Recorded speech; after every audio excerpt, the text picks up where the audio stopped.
Hello everyone, I'm the person who made the page. And as we know, Michael Jordan fans are the worst sport fans in history. I work very hard to give you guys content, so make sure you like, share, and subscribe to the channel. Other than that, let's get into the video. Something I really don't like that Michael Jordan fans do is that they act as if everything that comes out their mouth about Michael Jordan is always right. They constantly go on and on and on about how great Michael Jordan was, how he did this, how he scored 69 points in the game, how he scored 60 points against the Celtics, how he hit the game-winning shot versus the Jazz in 1998, how he did this amazing layup in the 1991 finals. All those things are, great that he did. Having being top 10 all-time leading scoring list and winning 6 rings, those are all great for Michael Jordan. But just because he did those things doesn't mean that he's the number 1 player of all time. If you're saying that he's the number 1 NBA player of all time, then you're saying that he's better than entire teams, basically. You're saying that he's better than the 2016 Warriors. You're saying that he's better than the 2018 Warriors. You're saying that he's better than the 2016 Cavs. You're saying that he's better than the 2004 Spurs. You're saying that he's better than the 2000 Lakers. You're saying that he's better than the 1994 Houston Rockets. You're saying that he's better than the 1986 Boston Celtics. You're saying that he's better than the 1989 Detroit Pistons. You're saying that he's better than the entire team, basically. And that's really disrespectful to all of those players who played on those teams. So if Michael Jordan's is a one-man show, put him against the 1986 Pistons and see what happens. He's not going to score a lot of points because he's going to get triple teamed, and he's not going to be able to stop guys in defense because he's only one guy. So one man can't be better than an entire team, Jordan fans. One man is not a team. Basketball is a team game. It is a team game. You have to pass the ball back and forth to each other, look for open lanes, create plays, and score. It's not just about shooting three. It's not just about shooting mid-range shots, dunking the ball, hitting a reverse layup in traffic. It's not just about that. And also, they really love to talk about winning. Winning to them is the only thing that matters. Oh, did the player help his team to win? Did the player help his team to win? Oh, Jordan helped his team to win better than LeBron James or Steph Curry or Magic Johnson. Every player helps their team to win. Even the role players, they have a big impact. Draymond Green, he was like always a third or fourth fiddle on the Golden State Warriors. He impacted the team as much as Kevin Durant or Steph Curry. Same for Andre Iguodala. He was a role player, but he impacted the team as much as a Steph Curry or a Kevin Durant with his defense and his playmaking ability. He was a great player, and he deserved as much credit as those guys did. We can even go with a guy like Ron Artest, who wasn't the top star on the Lakers, but he contributed to winning the games as much as Kobe Bryant and Pau Gasol did. So, saying that a player is the GOAT because he helped his team win. Every player helps their team win. So, you can't. I don't know what you're trying to say, Jordan fans. When you say that he helped his team win, because multiple players helped their team win. Every player that has won a championship, they've helped their team win. And then they talk about on Galaxy's video a couple days ago, a guy was talking about Michael Jordan. He was talking about how the Bulls in the playoffs, Michael Jordan always raised his game in the playoffs, and he always did well in the playoffs. And in order for a player to be compared to Michael Jordan, is that they had to have won in the playoffs. And Galaxy made a good point. He said, so what about the players that were great and probably better than Michael Jordan, and how are they supposed to get to the playoffs if they don't have a good team? And Galaxy was right on the point with that. What about guys like Tracy McGrady, Allen Iverson, Jimmy Butler, Derrick Rose, Paul George,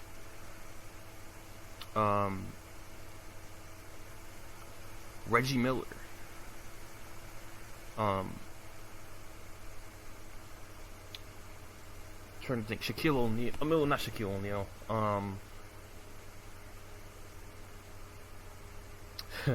Like Paul Pierce. Guys who Paul Pierce did win, but for a long time he was struggling in the playoffs.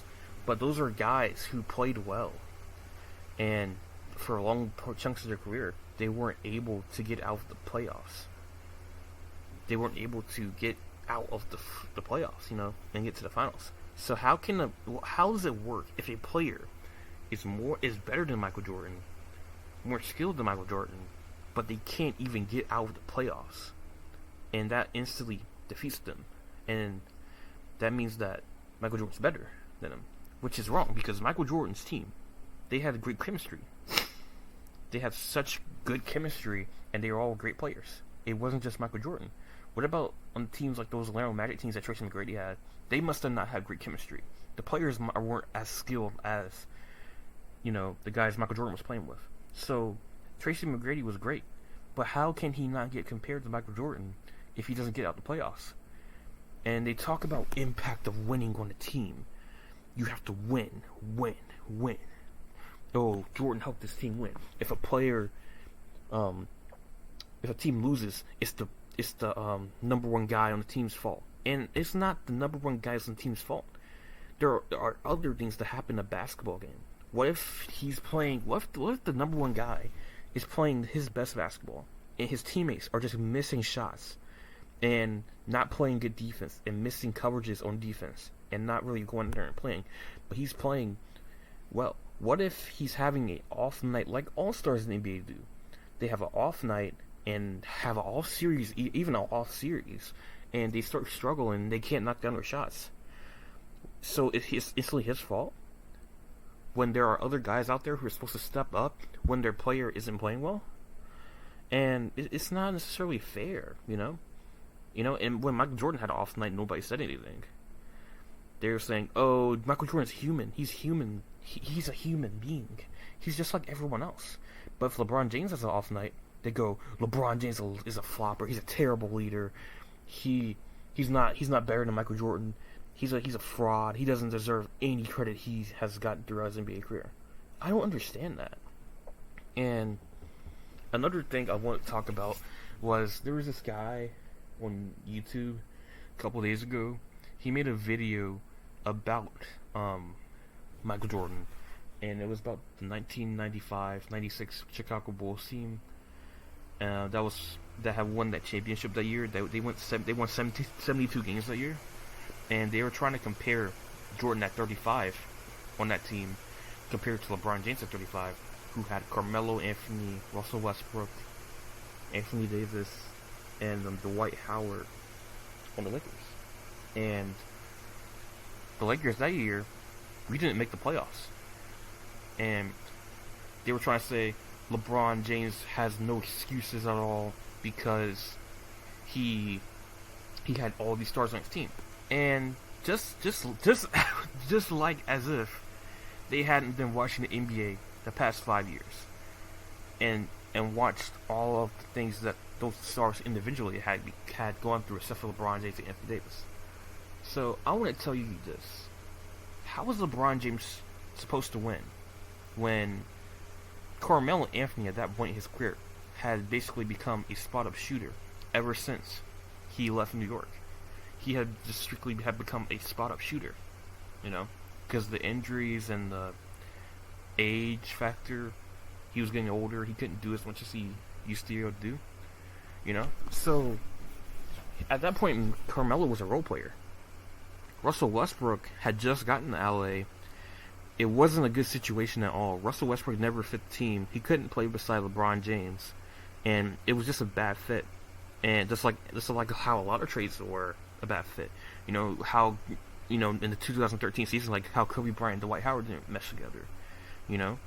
Like how Kevin Durant, Kyrie Irving, James Harden didn't mesh well together. Certain things just don't work.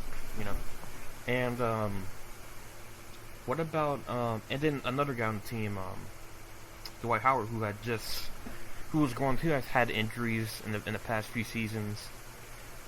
After he left to LA to go to Houston, then he went to the Hornets, I think, and then the Wizards, then to LA. He wasn't the same player. He was more of like a backup big. So, and then you got Anthony Davis and LeBron James.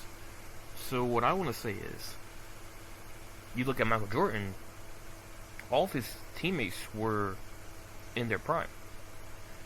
You got Dennis Rodman, who's averaging like 16 rebounds a game. He was never really a scorer, but he averaged like 17 rebounds a game and was like a defender on a high level. Then you got you had who else? Scottie Pippen, who probably I consider is the best player on the team. From a skill perspective, he can do everything. He can knock down shots from 3-3. He hit the mid-range shot. He could play make. He could defend. He could score in the paint. He could do everything.